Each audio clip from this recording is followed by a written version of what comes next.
Selamat malam semuanya. Malam. Apa nih? Udah mulai? Udah. Iya. Jadi kita ngobrol-ngobrol santai aja ya. Oke. Ini dari Saya Amar. Ya. Saya Mas. mereka kan anak kuliah ya, mahasiswa lah ya. Waduh. Mahasiswa kan? Mahasiswa. Emang kenapa? Aku mahasiswa. Mahasiswa ya. Beban. Jurusan apa? Saya jurusan BK. BK. Nah ini apa? Saya Rai, saya jurusan Pendidikan Seni Pertunjukan GUIK. Seniman ya. Enggak sih, bukan seniman, sampai pendidik. Guru seni. Oke. Oke. Formal banget ya seni. Formal sekali. Ada santai, saya Oke. Saya sebagai masyarakat biasa aja. nganggur. Iya nganggur. Saya sebagai beban keluarga. Tiga, jangan gitu. Mikirnya jangan gitu. Jangan lah. Ya kita santai aja ngobrol santai kita ngobrol aja dulu ya. Oke. Ya sebenarnya ada apa? Kita mau ngobrolin. Nah, gini. Ini kan saling bertentangan ya.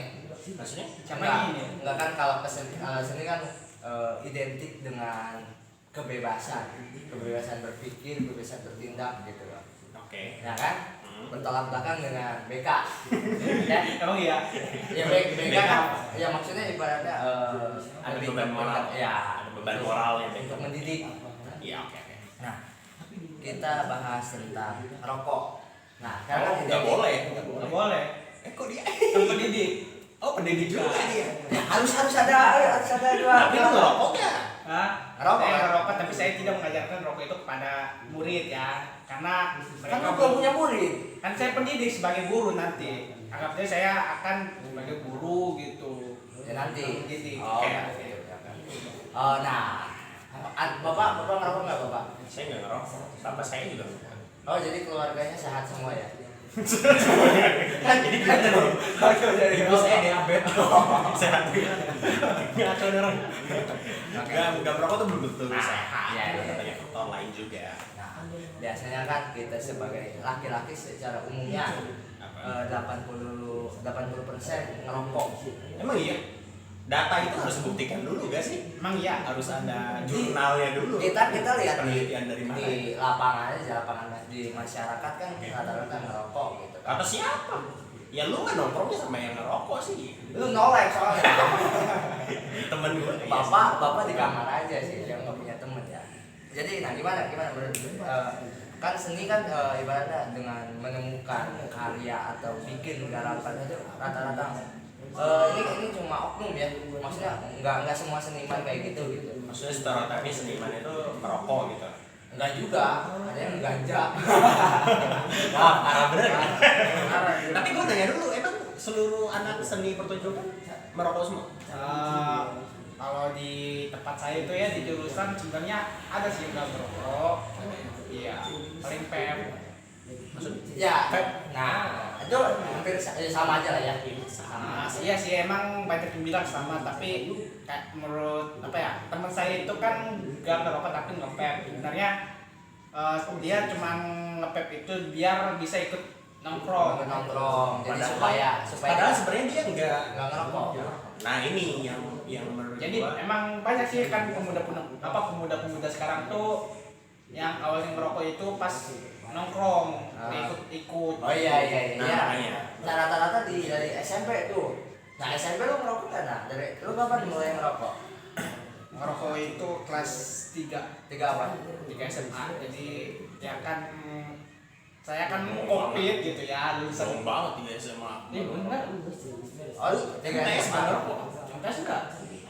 Demi keket. Demi itu. Kayaknya harus gitu deh. Oke. Bapak Apa? Oh iya. Gak perlu ditanya SMP. Nah kalau saya berarti dari SMP. SD. Enggak, SD saya TK. Justru SD saya TK ngerokok.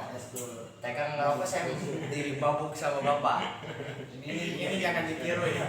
Kan saya sebagai masyarakat SMP itu kan sebenarnya kan ada batasan umur tertentu nggak sih apa? Iya kan harusnya harusnya kan ada. 18 plus. Berarti kalian melanggar rata-rata. Lu juga SMA kan? Kelas 3 saya udah 17 nggak mungkin. 18. Nggak mungkin. Lu Saya kan tahun 2000. Iya kan? Tahun 2000 nggak mungkin. 2000. Ngaco nih orang. Nih KTP. Tua banget Iya. ya. enggak. Nah, Tapi berarti ngerangkap. enggak ceritain awal mulanya ngerokok gimana? Kalau saya mah beda ya, bukan dari tongkrongan tapi dari mungkin kayak keluarga kayaknya. Soalnya saya kan 5 bersaudara ya, ayah saya bapak ya, bapak saya ngerokok, kakak satu saya ngerokok, kedua ngerokok, ketiga ngerokok, keempat ngerokok. Jadi Itu udah 5. Iya. oh iya, maksudnya satunya ini sama papa ini, jadi Iya. 6 lah, 5 Iya, orang lah. iya. Yang awal itu yang ngerokok ibu saya sama saya. Oh, oke. Dulunya. Ya, dulu. Awalnya. Nah, waktu kelas 3 itu mungkin karena lingkungan. Kan Covid itu kebanyakan di rumah. Terus saya kan kayak ada kerja Hmm. sampingan, kayak misalnya bantu tetangga, ngituin bangunan rumah. Jadi kulit. ya kulit. Jadi ya gimana ya, kan banyak bilang kalau merokok itu kayak bisa ngilangin stres atau Iya. Nanti itu ada sesi pertanyaan lagi. Jadi awalnya gara-gara itu. Iya. Nah, karena Anda tidak merokok ya, jadi saya tidak tanya. Enggak dong, justru punya statement sendiri sih. Oh iya. Kayak tadi, maksudnya ketika lu masuk ke satu lingkungan atau tongkrongan, entah kenapa tongkrongan itu kadang menuntut seseorang untuk ikut merokok juga. Tidak, sebenarnya tidak menuntut. Ada sebenarnya. Oh iya, itu mungkin circle tertentu mungkin ya. Maksudnya pergaulan. Justru kalau di saya itu pas SMP mungkin kan nggak diajak ke apa sih, Kan, emang lu nggak pernah ngajak, temen lu gitu, ada yang nggak ngerokok, ngerokok lah gitu. ada aja teman sebagian. Ya kan? Tapi untuk gua mah enggak gitu. Berarti kan Justru gua ngerokok itu karena gak ditawarin. Nah, jadi kan lagi ngumpul nongkrong di warung gitu kan. Nah, rokok tersebut ditaruh aja, mereka pada ngerokok. Gua kayak orang tolol gitu. Ngelamun jadi. Naon? Ngelamun bae yo oke lah. lagi ngobrol. Kak. Oke. Nanti. Jadi gitu. Jadi karena saya merasa beda sendiri gitu loh. Nah, makanya ikut-ikutan. Nah, terus udah deh tuh ngerokok. Nah, tapi percaya nggak kalau ngerokok itu mempererat pertemanan? Maksudnya memudahkan kita untuk bergaul. Ya contohnya dulu dong. Nah, kan misalnya kita ke suatu tempat yang baru tanpa ada orang yang kenal gitu. Nah, kita bisa, maksudnya tukang ojek tuh gampangnya ya. Ke tukang ojek duduk, kita bisa basa-basi. Pak, rokok Pak. Nah, nanti dari rokok tersebut kita menyambung obrolan gitu. Nah, kalau dari pihak yang tidak merokok gimana? Ya kan bisa aja, nggak perlu minta rokok ya, duduk aja. Udah lama Pak di sini. Enggak kayak aneh gitu. Enggak aneh sih. Nanti itu mah sama aja kayak lu itu kayak misal gimana kalau bapak-bapak yang ngerokok ditawarin rokok. Tapi rata-rata tukang ojek ngerokok ya. Dari mana datanya itu? Rata-rata. Saya maksudnya ojek-ojek yang pernah gua temuin. Kan tapi bukan rata-rata itu mah ya sebutannya. Kalau misalnya rata-rata jadi kayak semuanya itu ngerokok menurut Anda. Ada rata-rata tuh. Soalnya datanya juga ada Indonesia perokok berat terbanyak kedua setelah Cina. Berarti Setelah parah Cina. dong, buruk ini Indonesia. Nggak bener nih. ini. Ini orang-orang nggak bener nih, samping-samping saya nih. Hapus aja channel ini. Kok channelnya sih? Jangan dong. Justru saya ingin mengedukasi nih. Nah, iya, maksudnya Kenapa jadi ada tuntutan sendiri gitu di society yang sekarang bahwa harus ngerokok nih? Gitu. Tidak ada mengharuskan. Justru kan di rokok tersebut rokok membunuh. Nggak usah naif, ada tuntutan itu. Ada dong. Di pertemanan Anda gitu. Di tempat Anda, saya kan juga sering dipaksa ngerokok. Emang Anda jangan naif Anda ya. Ya itu kan basa-basi. Ya, tapi kan jadinya kayak semacam tuntutan gitu. Tapi tidak ada pemaksaan untuk ngerokok. Enggak. Tapi untuk orang yang secara kayak kepribadiannya lemah gitu ya. Dia saya tahu gitu kan. Nah, itu salah siapa? Ya harusnya kan dari awal nggak usah ada tuntutan itu. Nah, terus dari kan kalau katanya tadi nyambung yang tadi rokok penghilang stres. Nah, apakah berefek se-efek itu kan merokok untuk menghilangkan stres bagi anda? Apa ya, kan di rokok itu kan ada yang namanya nikotin gitu ya. Ya. Jadi sebenarnya Gasnya ya emang gasnya sih, tapi kayak nikotin itu menurut saya kayak mendengar dari orang gitu ya. Kalau nikotin itu bisa menghilangkan stres, karena saya juga pernah lihat di Google itu rokok juga ada manfaatnya, ada kekurangannya.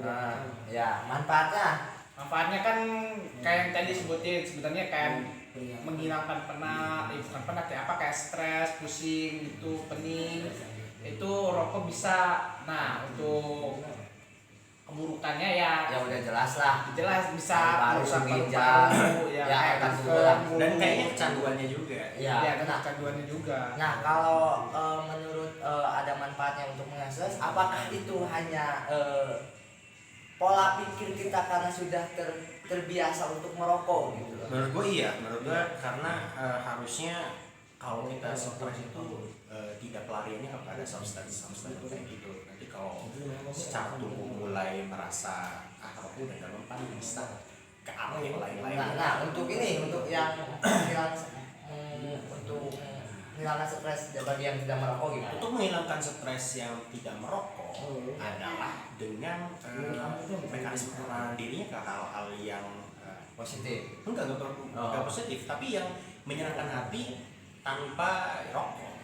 Kan hal-hal yang menyenangkan enggak cuma dari rokok. Apa Misalnya Anda sendiri lah. gini ya, kan orang-orang itu mencari pelampiasan, menghilangkan stres itu yang segimana,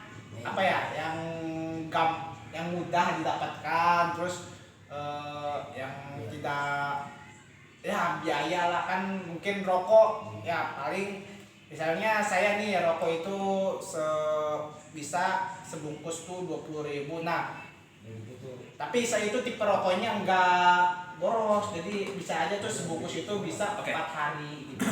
Jadi kan biasa menghilangin. Ada sebenarnya yang enggak mahal, tidur. Oh iya. Oh iya. Tidur tuh enggak mahal, tidur aja gitu. Yang tadi cut ya. Enggak, tapi ya enggak apa-apa, bener sih. Tapi menurut gua kalau lagi kita stres, itu jangan rasa penat pikiran itu jangan coba untuk ditutupi dengan zat-zat seperti itu. Maksudnya karena stres kan datang dari satu masalah. Menurut gua yang perlu diperbaiki adalah masalahnya. Jadi jangan coba untuk ditutupi dengan rasa kebahagiaan sesaat itu. Nah, iya saya ngerti. Karena nih menurut gua yang minum alkohol udah pasti ngerokok. Ada yang minum tapi nggak ngerokok, ada yang ngerokok tapi ada yang nggak minum. Ada yang ngerokok dan minum gitu. Nah, itu beda ada tuh. Yang maksudnya minum aja gitu, alkohol gitu ya. Ada yang ngerokok, Tapi ada nggak yang ngerokok. Ada. Kawan saya banyak. Maksudnya nggak ngerokok gitu, tapi dia minum. Nah, ada yang kedua ngerokok tapi nggak minum. Nah, itu ada. Tumben ya, karena biasanya dia nyari substansi yang dikit-dikit udah langsung ke alkohol ya biasanya. Iya, justru rokok dulu biasanya. Nah, karena itu percaya nggak? Bukan percaya, setuju tidak kalau perokok itu adalah langkah awal menuju ke narkoba? Iya, sebenarnya tadinya gue mikir kayak gitu karena rata-rata pecandu narkoba juga merokok, banyaknya gitu. Jadi kadang-kadang kita kalau udah ngelakuin sesuatu udah nggak mempan, naik biasanya, naik ke sesuatu yang lebih lebih tinggi lagi, untuk menghilangkan rasa itu gitu. Maksudnya gini, narkoba aja kan lu kalau udah mulai nyoba narkoba dan mulai nggak rasa itu dinaikin lagi, nyari lagi. Iya. Emang gitu. Kayak gua pernah minum obat tidur yang maksudnya dari awalnya resep dokter ya. Misalnya saya konsultasi ke dokter gitu, obat tidur dosisnya sekian, 1 hari 1 gitu ya. Nah, setelah terbiasa ketika pengen tidak harus minum obat itu ketika udah beberapa minggu ke depan itu tidak berasa lagi, menambahkan lagi dosisnya. Iya. Nah iya makanya menurut gua cara terbaiknya jangan mencoba mengatasi problem-problem kita dengan ketergantungan terhadap zat-zat tertentu gitu. Obat juga sama menurut gua, jangan terlalu tergantungan sama obat gitu. Sama juga tentang rokok ataupun alkohol, banyak yang pelarian juga ketika stres ke alkohol. Jadi segala yang ketergantungan itu tidak baik. Iya, dan lu kan juga udah pada ketergantungan sama rokok. Iya. Enggak separah itu enggak. Tapi kan sehari sudah pasti 1 batang lah minimal. Benar. Iya. Ya. Tapi lu berdua bisa tahan kalau bulan puasa? Kalau bulan puasa bisa. Bisa lah kan wajib lah ya, wajib ya. puasa. Dari Dari kan tahu ada yang nggak bisa. ada. Jadi sembunyi ke warung gitu ya. Iya. Kan Atasnya ditutupin beda. ya, bawahnya ada. Oke. Ya terima kasih udah. Apa udah lo? Nah dari ini supaya kita mengedukasi kalau rokok itu tidak baik. Nah untuk yang ketergantungan nih supaya pengen, karena setiap perokok ada keinginan untuk berhenti sebenarnya. Iya. Tapi dia tidak bisa. Nah sebagai dari BK, nah gimana coba? Oke, untuk menghilangkan adiksi itu susah, bukan main. Iya. Susah banget untuk menghilangkan adiksi. Bukan cuma rokok, yang kecanduan pornografi juga susah untuk menghilangkan pornografi atau narkoba lebih susah lagi gitu. Jadi memang itulah kenapa untuk mengatasi adiksi itu sebenarnya yang paling ampuh menghindari sebenarnya. Jangan nyoba-nyoba. Karena tapi kadang-kadang kan manusia kan gitu ya, dikasih tahu jangan nyoba-nyoba malah Justru nyoba ya. Iya, saya mah emang nggak mau nyoba gitu. Tapi kan pernah. Adiksi. Pernah kan lo? Apa? Pernah nyoba? Rokok. Iya. Kan gue bengek kan. Iya. Kalau gue emang bengek sih. Tapi yang paling tepatnya jangan dicoba kalau menurut ini kan adik-adik mungkin ya. Kalau mau menghindari dan gak pengen kecanduan, lebih tepatnya ya adiksinya jangan dicobain gitu. Tapi kalau udah terlanjur pengen berhenti, itu lebih kepada keinginan kuatnya untuk berhenti. Nggak semua, karena rata-rata ada yang pengen berhenti tapi sebenarnya nggak semaksimal itu keinginannya, setengah-setengah. Ada rasa saya udah pernah nyobain ini dan tahu nikmatnya seperti apa. Kalau memang harus berhenti, apakah pertaruhannya setara itu antara yang saya perjuangkan dengan kenikmatan yang akan saya tinggalkan, ngerti nggak? Misalnya lu berhenti ngerokok gara-gara apa gitu, sesuatu yang dituntut ke lu, Apa yang didapatkan setelah berhenti merokok? misalnya kalau dokter nyaranin jangan ngerokok lagi, lu udah parah parah ya. dan bisa jadi berhenti karena Iya. tahu hidupnya ada tergantung kepribadiannya. Bisa aja ada yang nggak berhenti, atau misalnya kadang-kadang juga bisa tiba-tiba anak dulu Berhenti ngerokok. ada kasus iya. Pak jangan ngerokok dong, aku nggak pengen papa mati muda gitu misalnya gitu. Tapi kadang-kadang langsung zep gitu ya. Iya. Anak gua ngomong kayak gini bisa jadi berhasil, tergantung situasi dan kondisinya. Bergua yang lebih diperkuat adalah keinginannya dulu. Iya, kalau dia pengen ya udah nggak apa-apa juga. Gue juga nggak pengen so suci ya. Terserah lu lah kalau mau ngerokok juga. Ya. Dari sudut pendidik, nanti guru sendiri nih. Nah gimana kalau mengatasi murid-murid yang merokok? Apalagi dari sudut pandang perokok juga. Iya. Itu sering dibalik. Iya. Nah gimana itu? Kan walaupun saya merokok gitu ya, kan sebenarnya kalau misalnya sebagai pendidik nih ya, walaupun bukan kan biasa tuh guru itu bisa disebut kayak orang tua kedua gitu. Iya. Ya itu sebenarnya tanggung jawab apa ya, ngomong apa ya, saya nggak bisa tuh. Gini. Aduh. Ketika ada siswa yang merokok, nah ya gimana cara penanganannya supaya lebih inilah dari sudut pengajar, seorang guru. Sebenarnya kalau kan bukan seorang guru ya, masih mahasiswa ya. Iya, maksudnya nanti kan. Sebenarnya- Ini ngomong nanti caranya gitu. Cara mengatasi sebenarnya saya juga belum dapat sih cara mengatasi saya sendiri, gimana mau ke orang lain gitu ya. Jadi takut sayanya kayak alah lu ngatur-ngatur orang dunia aja nggak bisa.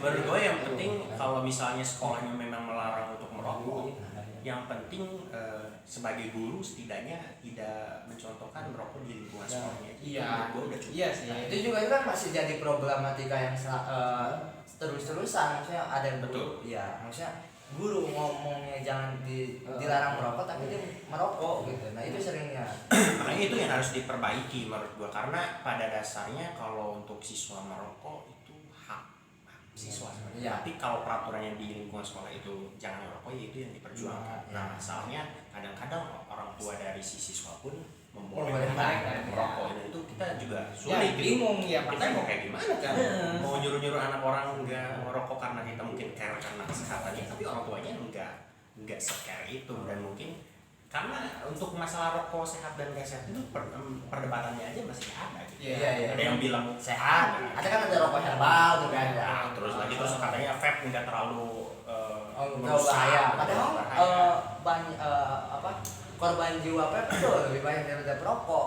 Sebenarnya kan vape itu sendiri kan rokok istri. Iya. Ada yang bilang gula lebih parah gitu daripada rokok gitu. Jarang olahraga lebih parah dari rokok ya, makanya. Oh, iya. Nah berarti kan ini kita bukannya untuk kalian mengajak merokok gitu ya. Menurut gua pilihan sih, tapi Iya. kalau menurut gua Lebih baik jangan. Kalau lu nggak ngerokok, Iya, lebih baik jangan. hindari. Menurut gua sih. Soalnya maksudnya sebagai perokok juga sebenarnya ingin berhenti, tapi ada sedikit ketakutan tidak bisa menahan rasa adiktif itu, kecanduannya itu loh. Iya. Karena sebenarnya kan rokok tuh nggak wajib sih. Enggak, iya. Kalau lu makan kan memang harus makan. Iya. Rokok tuh nggak harus. Tapi kan banyak yang bilang nih nggak apa-apa nggak makan yang penting Iya, ngerokok. iya. Nah, itu juga Iya, sebenarnya ya saya juga waktu di kampus tuh banyak temen saya yang bilang kayak gitu gitu. Saya emang mending nggak makan daripada merokok. Iya. Berarti Dia punya uang 20.000 nih ya, dia mau lebih beli Beli rokok. nah, itu Kenapa berarti tuh?